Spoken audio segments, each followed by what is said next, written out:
tema de esta clase, ¿no es cierto?, es la conquista de América, y vamos a verlo desde dos puntos de vista. Primero desde sus consecuencias, o lo que aquí llamamos impacto, y lo otro es desde el punto de vista de la legitimidad y de los debates que se produjeron en su momento, ¿no es cierto?, cuando se discutía acerca de qué tan legítimo, qué tan válido era, ¿no es cierto?, este proceso de conquista. Ahí, ¿no es cierto?, hay todo un tema con los indígenas que ya lo vamos a descubrir. Ya, chicos, quiero, bueno, les muestro acá ¿no es cierto?, el índice, ¿no es cierto?, de esta clase. Vamos a hacer una pequeña introducción, luego vamos a ver las consecuencias de la conquista y su legitimidad, que son los temas, ¿no es cierto?, que nos convocan. El objetivo es caracterizar el proceso de conquista de América, sus distintos impactos, y la discusión sobre la legitimidad de este hecho histórico. Entonces, nosotros habíamos visto en clases anteriores todo lo que tiene que ver con, ¿no es cierto?, con este proceso que llevó a que europeos llegaran, ¿no es cierto?, acá a América, perdón, a este continente. Entonces, vimos las causas, vimos las razones. Yo creo que ya ustedes tienen más o menos claro el panorama de por qué se produce, ¿no es cierto?, esta llegada, este, este encuentro, ¿no es cierto?, entre dos culturas, que esa es como una de las posibles, ¿no es cierto?, definiciones de estos hechos. Entonces, la conquista de América es un proceso bastante extenso y bastante complejo, pero acá yo les presento les hago una pequeña introducción como para contextualizar también, porque no podemos como ir a hablar de las consecuencias de la conquista sin antes haber, ¿no es cierto?, tener alguna noción de cómo fue el proceso. ¿Ya?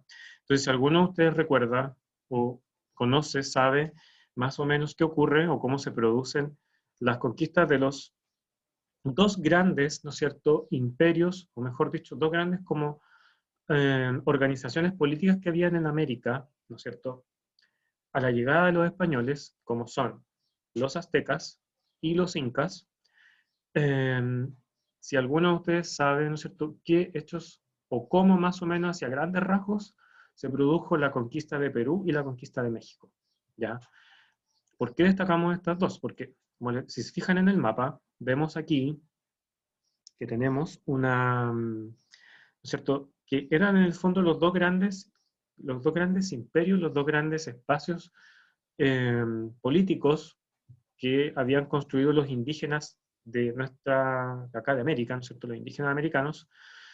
Y tenemos el caso, ¿no es cierto?, del imperio azteca en México, y tenemos lo que es el imperio inca en toda la zona andina, ¿ya?, incluyendo, ¿no es cierto?, países que hoy día son Ecuador, Perú, Bolivia y el centro y norte de Chile. Entonces, hay acá todo ¿no es cierto?, un tema con cómo se desarrolló esta conquista, ¿no es cierto? ¿Qué me pueden decir acá? A ver si nos acordamos de algo. Samuel dice, creo que en uno de los españoles, sí, ¿no es cierto?, hubo por ahí ¿cómo se llama?, una confusión, o mejor dicho, más que confusión, hay un caso donde, sí, que es lo que ocurre con los aztecas. Los aztecas, ¿no es cierto?, cuando ven que llegan estos señores como con armas en estos barcos que parecían montañas, ¿no es cierto?, montados a caballo, para ellos representaron a los españoles, ¿no es cierto?, como verdaderos dioses. Entonces, si se fijan acá, yo les puse unas pequeñas imágenes sobre lo que ocurre, ¿no es cierto?, con lo que es la conquista de México. Y por ahí, claro, como dice Samuel, vemos la religión de los aztecas, había como algunas especies como de predicciones de que iba a volver un dios, que era Quetzalcóatl. Y, bueno, resulta que lo que apareció por ahí por 1519, ¿no es cierto?, a comienzos del siglo XVI, no fue precisamente un dios, sino que fue un hombre muy mortal y muy ambicioso, también muy audaz, que es el señor Hernán Cortés. Habíamos conversado en las clases anteriores sobre Colón y cómo Colón descubre gran parte, ¿no es cierto?, de lo que es Centroamérica, Pero, ¿no es cierto?, llegamos ya al siglo XVI, y este señor Cortés, ¿no es cierto?, viaja con una expedición y llega se topa con lo que era el Imperio Azteca, llega a la ciudad de Tenochtitlán, que es esta que está acá, una ciudad, ¿no es cierto?, enorme, majestuosa, como muy avanzada para lo que era el resto de los indígenas de América. Y Hernán Cortés, como todos los conquistadores, venía con el objetivo, ¿no es cierto?, básicamente de enriquecerse. Lo que ellos querían era, ¿no es cierto?, obtener recursos, ascender socialmente, obtener prestigio, fama. Entonces llega a Tenochtitlán y se da cuenta de la riqueza que tenían los aztecas y, ¿no es cierto?, ahí se produce la conquista, que es un proceso, ¿cierto?, que significó muerte, obviamente, destrucción de la ciudad. Y la instalación de los españoles, ¿no es cierto?, en un breve periodo de tiempo, si se fijan, son más o menos 3 a 5 años en los que Cortés y su gente se instala en Tenochtitlán y dan forma a una nueva, ¿no es cierto?, una nueva estructura política, social, en todos los sentidos. ¿Ya? Destruyen una estructura que ya existía, que era, ¿no es cierto?, lo que habían construido los aztecas, y se impone lo de los españoles. Samuel dice, les enseñaron todas sus defensas, ciudades, ¿no es cierto? Y cuando los españoles atacaron no tenían dónde refugiarse. Claro, llegan los españoles y también bajo alianzas con algunos pueblos enemigos de los aztecas, ¿no es cierto?, logran ya dominar lo que es Tenochtitlán. Por ahí me preguntan por el señor Cabeza de Vaca. Sí, bueno, Cabeza de Vaca y todos estos que aparecen aquí, Mendoza, Montejo, Alvarado, Pizarro, Rojas, Mendoza, todos esos señores son conquistadores, básicamente, son personajes que fueron descubriendo nuevos territorios. Recordemos que Colón solamente había descubierto esta zona, pero resulta que con el paso del tiempo van llegando nuevos conquistadores que algunos, ¿no es cierto?, como este señor que le llamó la atención el nombre, Cabeza de Vaca, descubre lo que es Norteamérica, la zona de Florida, el sur de Estados Unidos, ya de lo que hoy es Estados Unidos. Y así cada uno de estos señores se fue como, ¿cómo se llama?, entrando en el territorio y descubriendo cada vez más cosas que los dejaban maravillados y impactados, y también muy ilusionados por riquezas.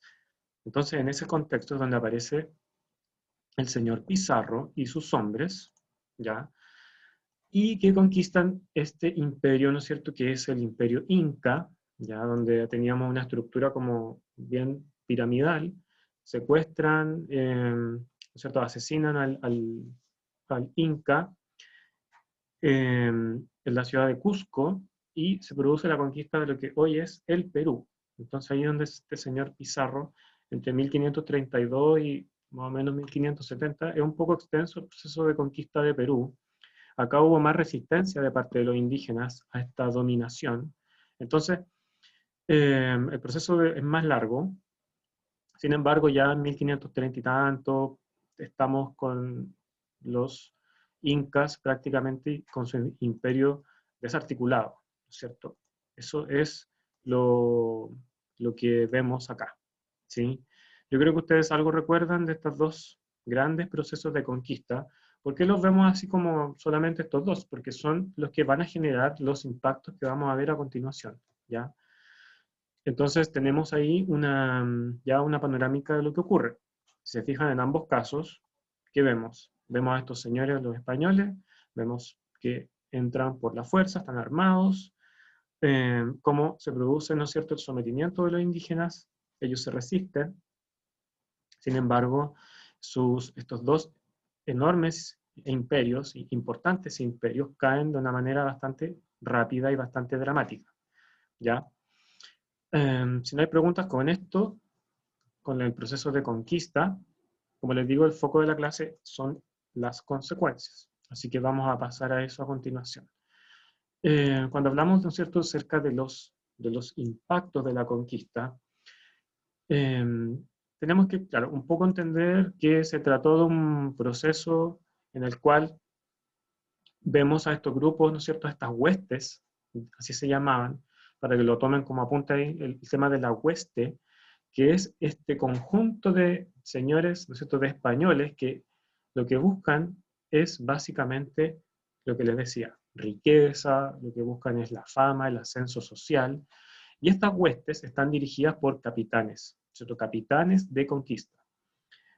Estos que le llamaban, que le daban risa a los nombres, ¿no es cierto? Todos estos señores, ellos son capitanes de conquista, son los que lideran a un grupo de hombres que incluye una diversidad de personajes que van desde cocineros, herreros, ¿cómo se llama? Soldados, obviamente.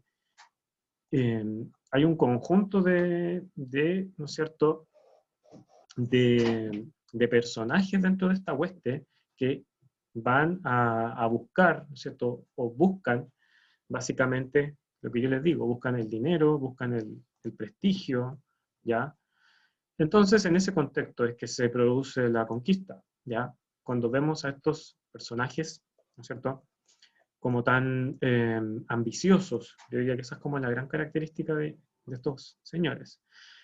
Y bueno, lo que, con respecto a las consecuencias de esta conquista, ¿no es cierto?, aquí vamos a ver, porque aquí hicimos para América, ¿cierto? Vamos a ver consecuencias para América, para lo que pasa acá, y también para Europa. Entonces, con respecto a las consecuencias para América, básicamente nos referimos a las consecuencias sobre los pueblos indígenas. Cómo cambió la vida de los pueblos indígenas, ¿no es cierto?, producto de la conquista, ¿ya? Entonces, nos vamos a enfocar básicamente ¿cómo se llama?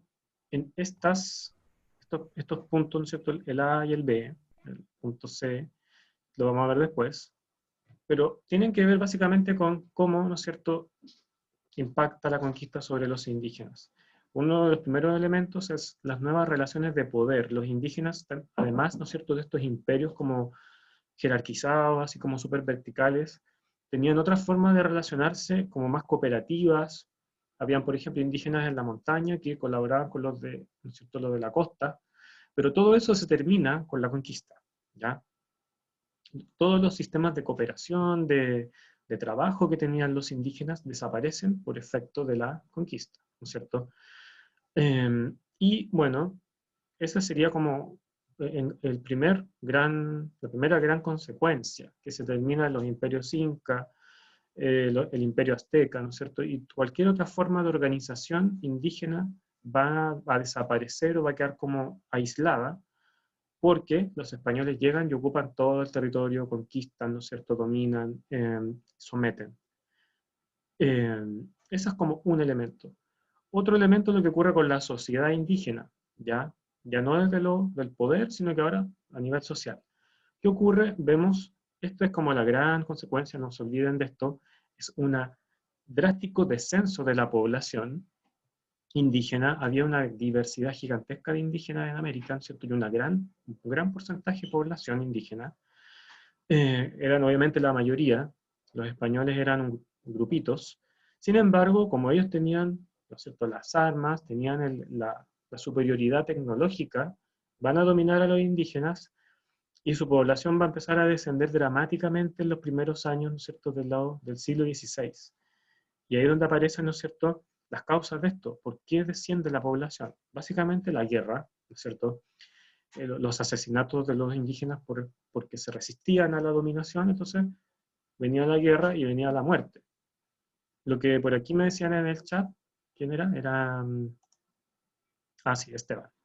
Esteban dice, los españoles lanzaban enfermos a los indígenas. Eso no lo tenía tan claro, pero lo que sí pasaba, y lo que vemos aquí, ¿no es cierto?, en este dibujito, es cómo cómo las enfermedades, ¿no es cierto?, las enfermedades son una de las grandes, ¿cómo se llama?, causas del gran descenso de población indígena.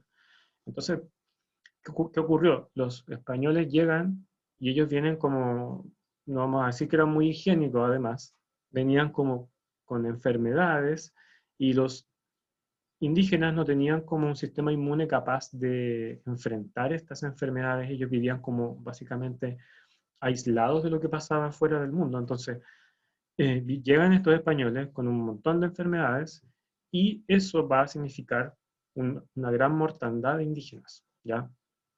Enfermedades como la viruela, hubo una plaga por ahí por 1520. Entonces, lo que ocurre con las enfermedades es súper dramático, y aquí, bueno, aquí vemos el caso, como les decía, con la viruela, ¿no es cierto? Aparecían como unas manchas en la piel, era bien terrible. La viruela es una de las grandes, ¿no es cierto?, enfermedades que termina con la vida de los indígenas, lo mismo con la sífilis y así varias otras. Y eso básicamente por el contacto con los españoles, ¿ya? Otras situaciones que llevan a la descenso de población es el trabajo forzado. Los españoles van a llegar y les van a imponer nuevas formas de trabajo a los indígenas. Destaquen eso como algo muy, muy importante. Desde ahora ya no van a trabajar como, de esta forma como cooperativa, como les decía yo, sino que ahora los españoles vienen y les dicen tienen que trabajar para pagar un impuesto. Ustedes desde ahora son súbditos del rey de España, así que tienen que adaptarse a estas nuevas formas de trabajo. Pero esas formas de trabajo eran como compulsivas, eran muy, ¿cómo se llama?, muy intensas, y la capacidad física de los indígenas tampoco era tan apta para ese tipo de trabajos. Entonces, por eso van muriendo en gran número, ¿ya? Eso es lo que ocurre con el trabajo forzado. Son obligados a trabajar en minas de oro, ¿no es cierto?, en los campos después, y eso va a significar una pérdida de vidas humanas. Finalmente, los cambios culturales. Decimos, hay por ahí una teoría que habla del desgano vital, que es como decir que los indígenas como que habían perdido todo, ¿no es cierto? Llegan los españoles, les arrebatan sus riquezas, sus mujeres, su todo, no sé, su religión, ya no pueden ni siquiera como rendirle culto a sus dioses tranquilos. Entonces, los indígenas pierden todo lo que tenían, básicamente, y quedan con lo que llaman un desgano vital, como que ya no querían vivir más en este mundo que era como que no era el que ellos habían construido. Entonces llegan los españoles y les imponen toda una serie de cosas que, que para ellos son muy fuertes, y algunos deciden incluso no tener hijos, algunos se suicidan, ¿ya? Así que por eso vemos esto, este descenso de la población originaria, ¿ya? ¿Alguna duda hasta acá? Es como, bueno, lo que ocurre básicamente cuando se producen todas estas conquistas de cualquier tipo, se pasan cosas así, ¿ya? María Eugenia, Ruth dicen que está todo clarito, perfecto. Entonces siempre tengan en cuenta eso, ¿no es cierto? Que lo que ocurrió en el siglo XVI con la conquista de América fue un conjunto de cosas bastante fuertes, sobre todo para los indígenas, ¿ya? Lo que dice en el punto siguiente, que es esta desarticulación de las sociedades, es bastante lógico, porque llegan los españoles y les dicen, bueno, ahora van a tener que trabajar, van a tener que trabajar de esta forma, van a tener que creer en este Dios, ¿no es cierto?, de este Dios cristiano, que no es el mismo de sus dioses o las cosas que ustedes creen. Van a tener que ahora obedecer ¿cierto?, a los gobernadores, ¿cierto?, a los conquistadores, al rey de España también, al Papa, y ahí se genera todo como una ruptura, una desarticulación de las sociedades indígenas. Dejan de estar como eran, y por eso hablamos de desarticulación, ¿ya? Sobre todo, como, por ejemplo, con instituciones como la MITA, el repartimiento, anótenlo ahí, y la encomienda. Encomienda, bueno, ahí nos escapamos un poquito del tema, pero la encomienda es, ¿no es cierto?, la institución laboral donde los españoles toman grupos de indígenas, los separan y quedan bajo el control de un español que los obliga a trabajar y a producir para ellos, ¿no es cierto? Eso es lo que ocurre. Y bueno, lo que ocurre con la parte cultural, sus lenguas se van perdiendo, ¿no es cierto? Sus tradiciones, sus construcciones también ya van siendo destruidas, o por ejemplo un templo azteca se le pone una cruz encima y se transforma en un templo católico, ¿ya? Lo mismo ocurre con las lenguas, tienen que ahora adaptarse a hablar español, ya no van a hablar sus lenguas nativas, entonces todo eso genera como un desajuste, una pérdida, que va a llevar a una pérdida de sus tradiciones. Esteban dice que pena, sí, es lamentable lo que ocurrió, ¿cierto? Y hasta el día de hoy genera debate entre historiadores, a nivel político también en algunos países. De hecho, hace poquito, por ejemplo, creo que el presidente de México había pedido al rey de España como que pidiera perdón. Pero bueno, es todo un tema, ¿no es cierto?, que la conquista en el fondo nos define como lo que somos hoy en día también, ¿no es cierto?, en América Latina, ¿ya? Y vamos a verlo ahora a continuación. Si no hay dudas con esto, estas son como las consecuencias más inmediatas, ¿ya? Hay consecuencias que son más de largo plazo. Pero, por ejemplo, todo lo cultural también es algo que toma más tiempo en producirse, como que, claro, decimos, pierden sus tradiciones, su lengua, su arquitectura, porque se ven obligados a adaptarse a esta nueva realidad, los indígenas. Bien, entonces, vamos a continuar con consecuencias, y acá vienen dos, ¿no es cierto?, que tienen relación con lo que yo les decía recién. Con estas cosas que son más de largo plazo tal vez, pero que también tienen su origen en la conquista. La primera es el mestizaje y la segunda es el sincretismo y la aculturación. Partamos con el mestizaje. Esta también es una de las grandes consecuencias de la conquista, ¿no es cierto? Y tiene relación con la mezcla, ¿no es cierto? Ahí le destaco lo de biológico, ya vamos a ver por qué. Mezcla entre las poblaciones indígena, europea y africana, ¿ya? Entonces tenemos se produce una verdadera, ¿no es cierto?, un encuentro entre personas que no se había dado a este nivel de intensidad en la historia antes, como tenemos por un lado los indígenas, la población europea y blanca, y la población africana o negra, que se van a mezclar entre sí, ¿no es cierto? Ese proceso es a lo que nosotros llamamos mestizaje. El mestizaje es, ¿no es cierto?, lo que es la base de lo que es la población latinoamericana hoy en día. Eh, Básicamente todos somos, ¿no es cierto?, mestizos de alguna manera, tenemos sangre tanto indígena como europea o incluso africana, ¿ya? Entonces, este mestizaje es la base de la población latinoamericana de hoy día, ¿ya? Ahora, ¿por qué se produce? ¿Por qué creen ustedes que se produce el mestizaje? Respuestas, quiero en el chat, si alguien sabe por ahí, ¿no es cierto? ¿Qué causa o por qué lleva a ¿no es cierto?, a estas relaciones entre españoles y mujeres indígenas y negras, ¿no es cierto?, o de cualquier origen, ¿no es cierto?, se producen estas mezclas. Dice acá, bueno, este montón de mezclas da origen a distintas categorías, ¿cierto? Acá es donde viene todo un tema como con los nombres. Los españoles estaban como obsesionados con querer ponerle nombre al que era hijo, ¿no es cierto?, de un negro con un mestizo, o un blanco con un indígena, con no sé qué.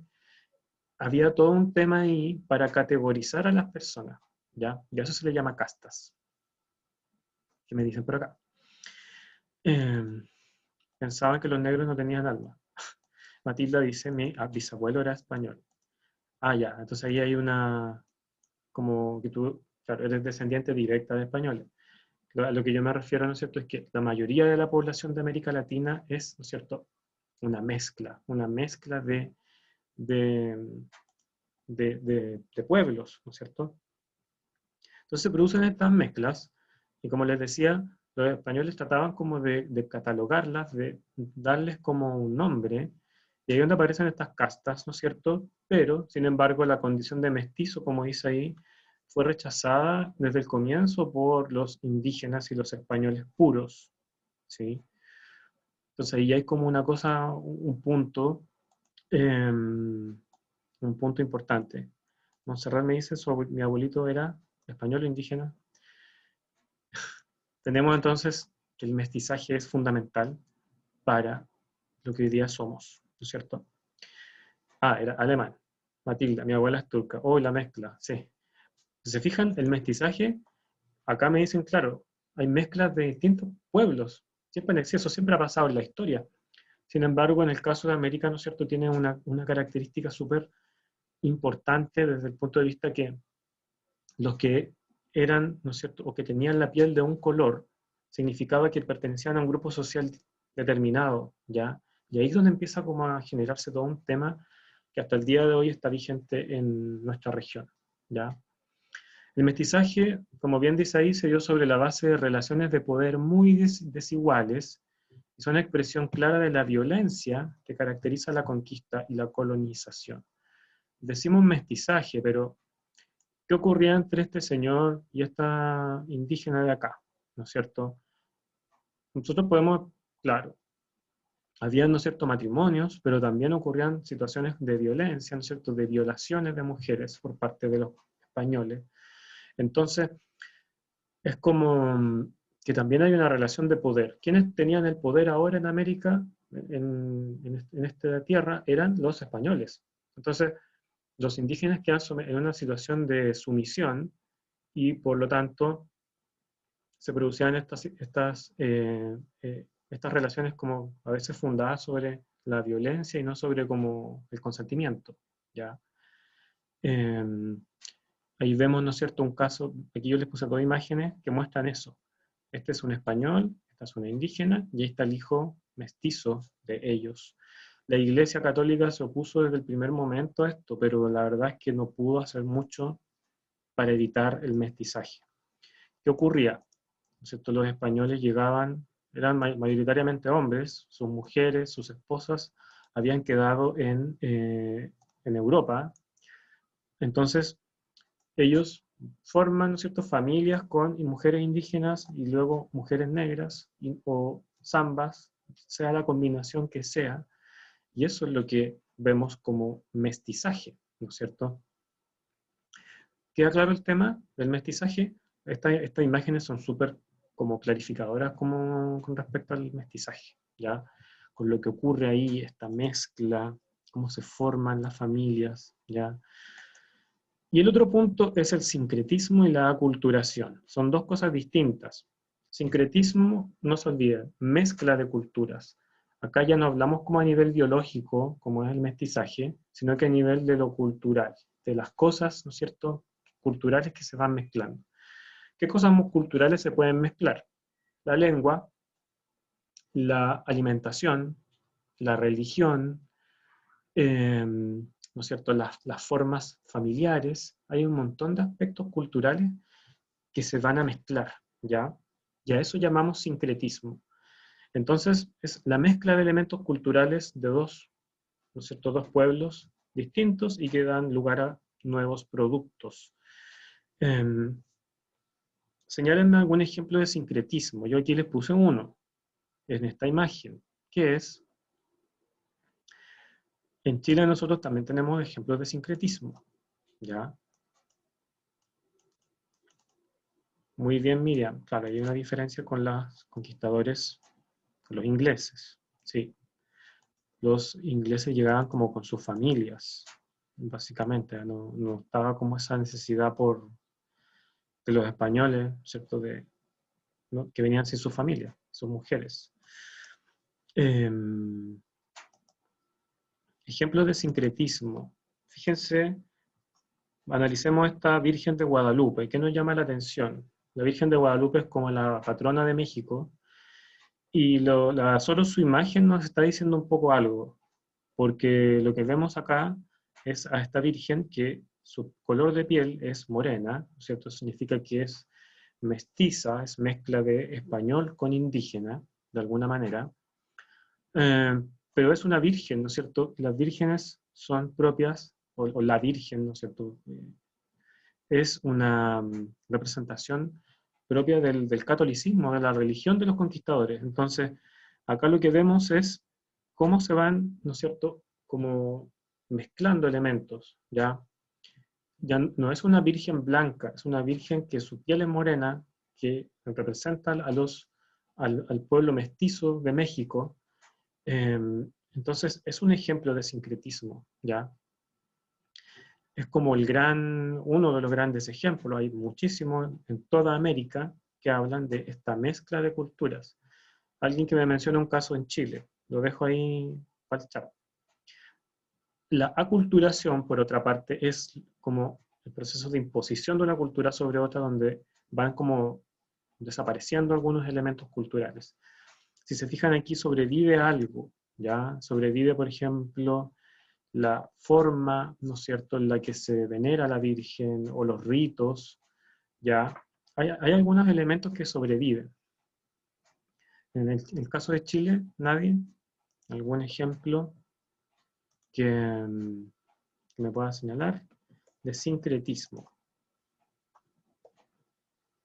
Si no, lo conversamos después.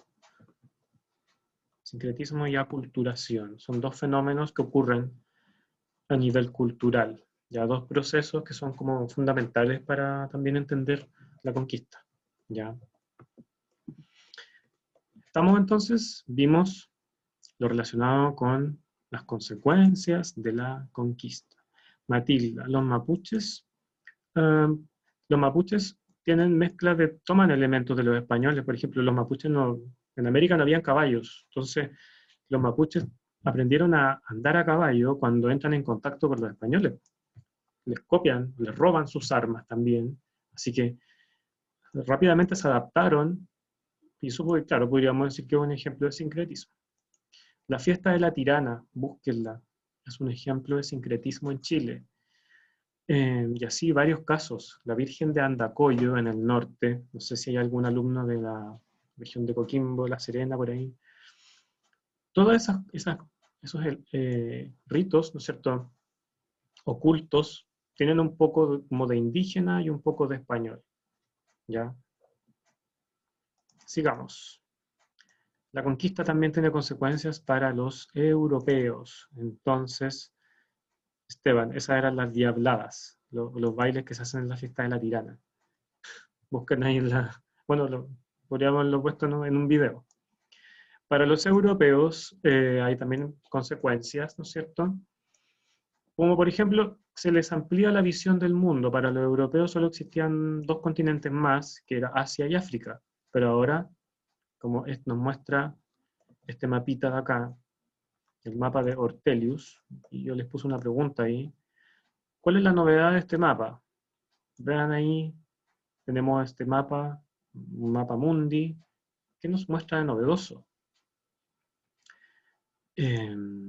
Matilda, muy bien, nos muestra América. Es uno de los primeros mapas, en realidad el primero fue el de Balse-Müller, en 1507, que muestra por primera vez a América. Ya desde entonces se representa el continente, se integra a la visión del mundo de los europeos, ya, y eso es muy importante.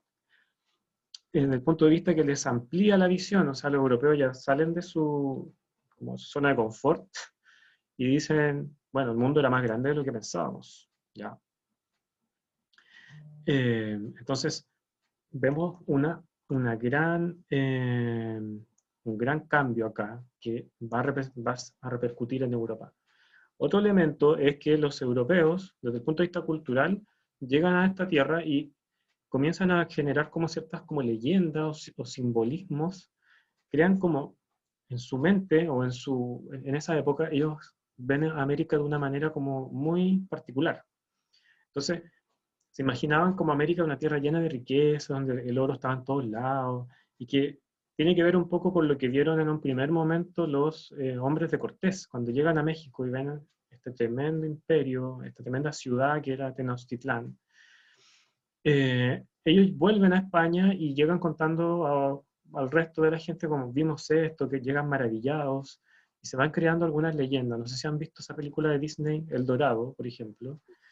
El Dorado hace referencia un poco a eso, a ese mundo fantástico que los europeos construyen o elaboran en su mente.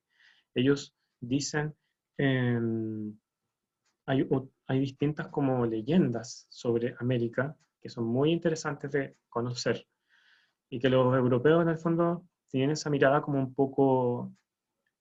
¿Qué pasaba? Los europeos trataban como de todas las cosas que veían acá, como de representarlas con algo que ellos ya conocían.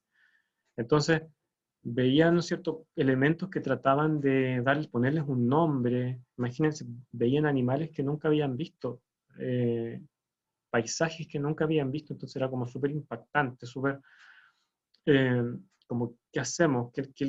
Le ponían nombres, inventaban cosas, ¿ya? Eso desde el punto de vista, por eso hablamos de símbolos. En lo tecnológico se mejora la navegación transatlántica, se construyen obras públicas, y en lo económico es lo que quiero destacar, porque la conquista significó un enriquecimiento de países como España y otros, gracias a la acumulación de oro y plata. Se fortalece el mercantilismo, que es la forma económica de la época, que básicamente lo que dice es que los países tienen que acumular metales preciosos, entre otras cosas, pero también se produce una inflación o aumento de precios, que en su momento se le llamó revolución de los precios. Fíjense aquí en este esquemita cómo eran las relaciones comerciales entre los tres continentes, entre Europa, América y África, lo que se intercambiaba. Esto es como lo más importante, mejor dicho, para los europeos en términos concretos, ¿ya? Los españoles se enriquecen rápidamente con lo que van descubriendo acá en América, ¿ya? Esos chicos, con respecto al impacto, ¿alguna duda? ¿Alguna duda con esto? Con las consecuencias, ya vimos para los pueblos indígenas y para los europeos. Tablita, veamos la tablita. ¿Qué factor explica la tendencia de la tabla? Sí, miren la tabla. Quiero que le echen una miradita. ¿Qué pasa entre 1519 y 1580? ¿Qué ocurre? Que vemos, fíjense la cantidad de indígenas que habían en 1519 en México. Habían 25 millones.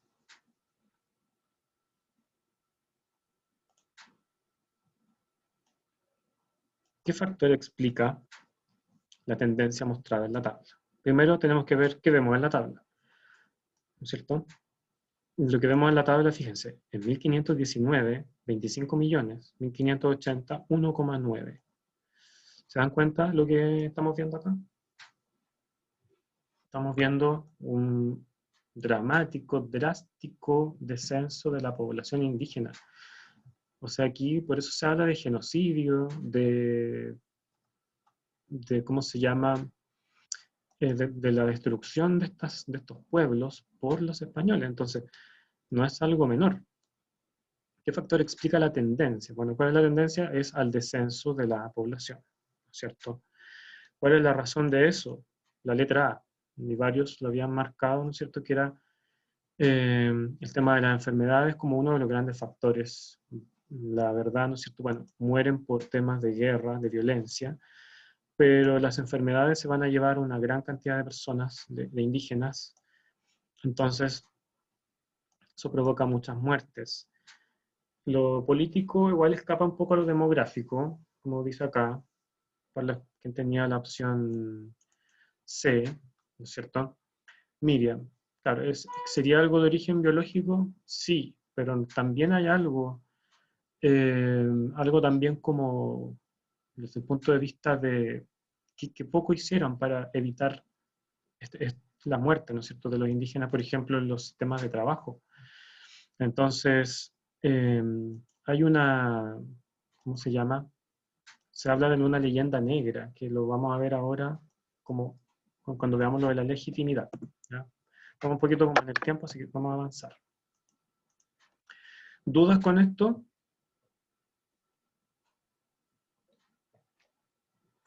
Tenemos entonces las consecuencias para pueblos originarios y Europa. Ya, si no hay preguntas, entonces vemos lo que viene a continuación, que es un debate, básicamente, y es un tema como teórico. Ya, muchas gracias. Entonces no hay dudas. Veamos entonces, bueno, desde el primer momento que llegan los españoles a América, lo que ocurre es un debate, ¿no es cierto?, sobre la legitimidad de la conquista. ¿Qué tan legítimo era que llegaran que se apropiaran de las tierras, de los recursos, de las personas que habían en este continente. Eso genera un debate ya en el siglo XVI.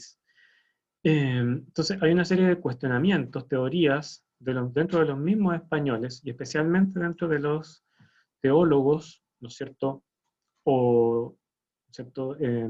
Representantes de la iglesia, monjes, y ahí se generan debates, ¿no es cierto? Está el famoso debate de Valladolid, en 1550, que enfrenta dos tesis, que son las que yo les describo acá.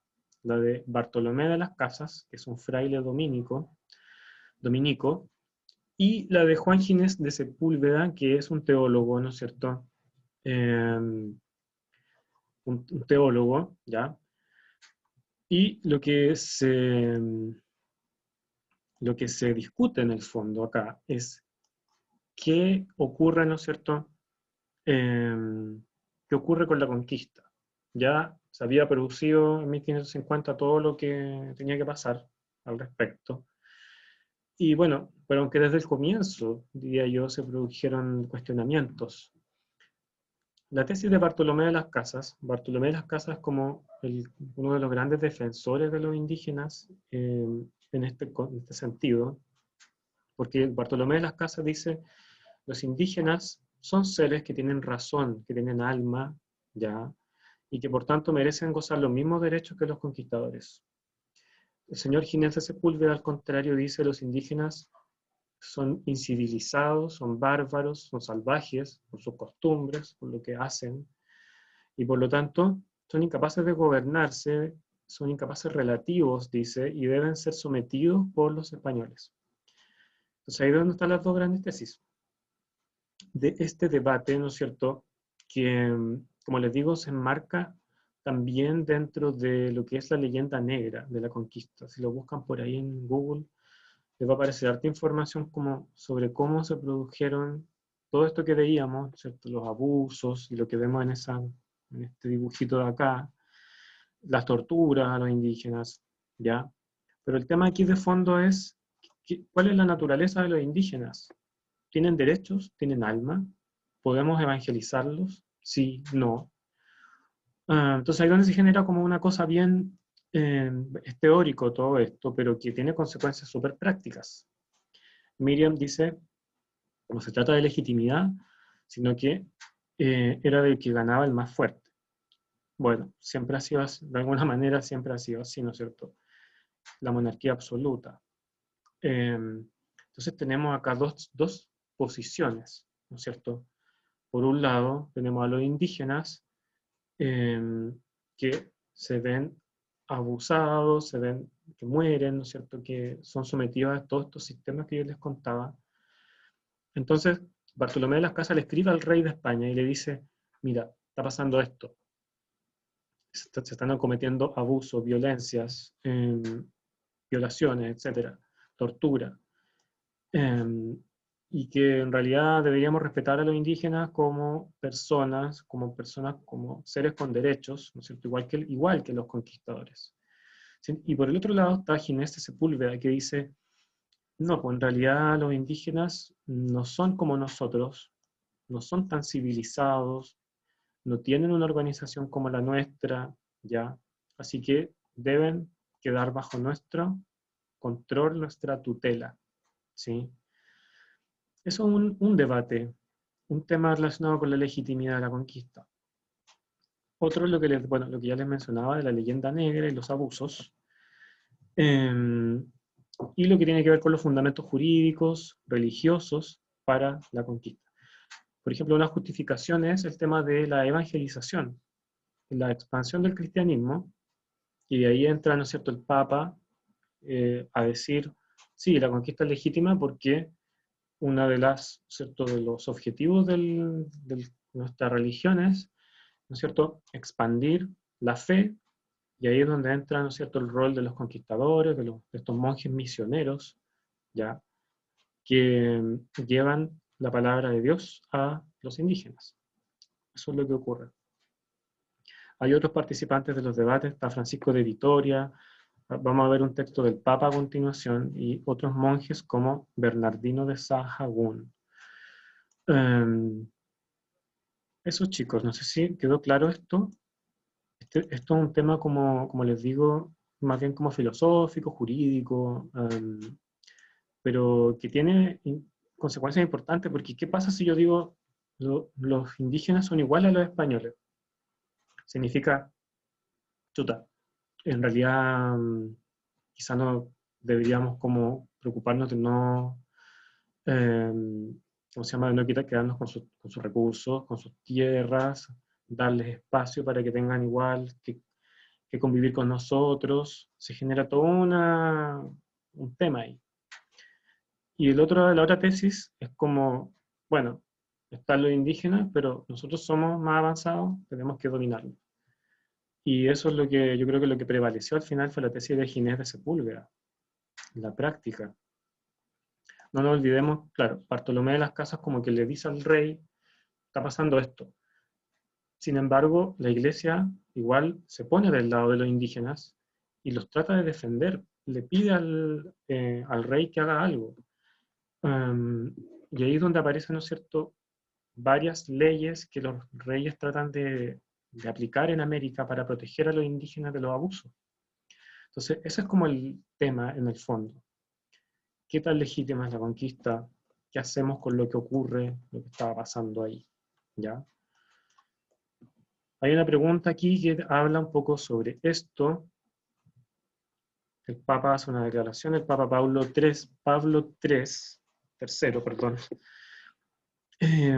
dice, haciendo uso de la autoridad apostólica, determinamos y declaramos por las presentes letras que dichos indios, los indígenas, y todas las gentes que en el futuro llegasen al conocimiento de los cristianos, aunque vivan fuera de la fe cristiana, pueden usar, poseer y gozar libre y lícitamente de su libertad y del dominio de sus propiedades, que no deben ser reducidos a servidumbre, y que todo lo que se hubiese hecho de otro modo es nulo y sin valor.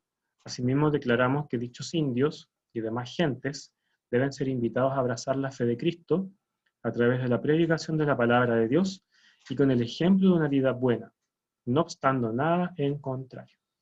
Esto lo dice el Papa en 1537.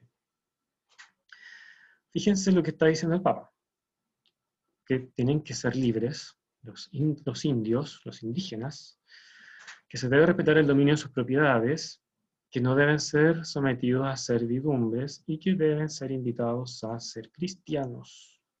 ¿Qué me dicen acá? ¿Por qué el Papa está diciendo esto? ¿Qué situación lleva a que el Papa, en el fondo, haga esta declaración, publique este texto? Reiteradas estafas, reclamaciones hechas por los indígenas. Los indígenas acá no tenían voz directa, ¿no es cierto?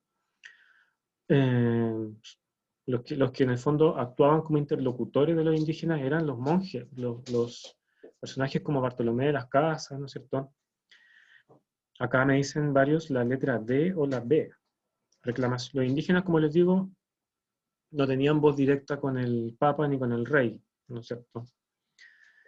La molestia causada hacia la monarquía española, pero acá nos queda más o menos claro que es el tema de los abusos lo que desencadena la intervención de la iglesia en favor de los indígenas. Ojo con eso. Ya. Eso es lo que ocurre. El Papa les dice en el fondo a los conquistadores, ok, pueden conquistar, expandan la fe, ¿no es cierto? Pero no abusen, no les quiten sus propiedades, no los sometan a servidumbre, respeten su libertad, solo evangelícenlos. Pero, ¿qué pasó en la práctica?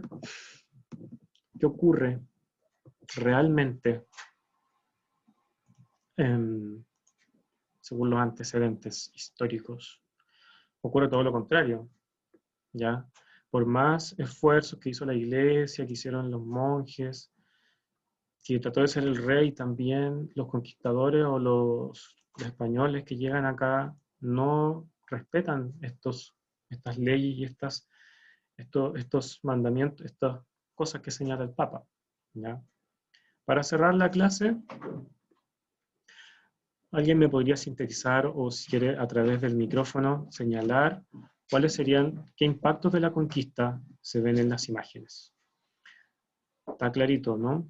O sea, ¿qué consecuencias de la conquista se ven en estas imágenes? Tenemos una que nos muestra a un señor con una cruz, vemos a indígenas, la otra son, esta de acá, son indígenas con oro, ¿ya? Que están sacando oro de una mina. Y acá vemos la fiesta de la tirana. Sí, puedes comentar. Veamos acá. Bueno, Sí, se ve la fiesta de la tirana, que se formó una tradición entonces española indígena. También el cristianismo se formó acá, religiones católicas, evangélicas y otras tradiciones. También el trabajo en mina, en oro, la minería, por lo que llevó a que, bueno, se surgieran los países que hoy día hay, con economías mucho más avanzadas de antes y nuevas tecnologías. perfecto. Muy bien. ¿Tu nombre? Alonso. Alonso. Muy bien, Alonso. Lograste dar, ¿no es cierto? Vimos consecuencias de la conquista. La primera podría ser, ¿no es cierto?, la evangelización, ¿no es cierto?, cómo se les entrega la fe, el cristianismo a los indígenas. La segunda tiene que ver con el tema de la explotación laboral, con ¿no es cierto?, la necesidad de extraer oro, este afán de oro que tenían los españoles y que, como dices tú, puede llevar a un mejoramiento de ¿cierto?, económico, pero aquí en esta época era de los españoles nomás. Y lo último, me comentan por acá, ¿no es cierto? April dice, el tercero es el impacto del sincretismo perfecto. La fiesta de la tirana es una fiesta en honor a la Virgen de la Tirana, ¿ya? Y que incluye estas danzas, estos bailes indígenas que, ¿no es cierto?, se mantienen dentro de la tradición, pero fíjense, le están rindiendo culto a una virgen que tiene su origen en una religión europea, ¿no es cierto?, traída por los españoles. Entonces, tenemos ¿cómo se llama?, una muy clara acá consecuencia de la conquista, como es este tema del sincretismo, cómo se van mezclando tradiciones. Por un lado, ¿no es cierto?, vemos, claro, adoran, veneran, mejor dicho, a una virgen, pero con las danzas y los ritos de los indígenas, ¿ya? Entonces la iglesia igual como que se abre un poco a esto y dice, ya, pues, ¿cómo evangelizamos a los indígenas? No solo con leerles la Biblia, qué sé yo, o bautizarlos, sino que también es bueno como mantener sus tradiciones, pero la integramos a una cosa católica, ¿ya? Eso, chiquillos, chicos. Ya, estamos en la hora, ¿no es cierto? Bueno, les quiero comentar esto para que lo echen un vistazo. Esta película, La Misión, es un muy buen resumen de lo que vimos hoy. Nos muestra clarito el tema de cómo se va produciendo la evangelización, todo esto relacionado con la conquista de América.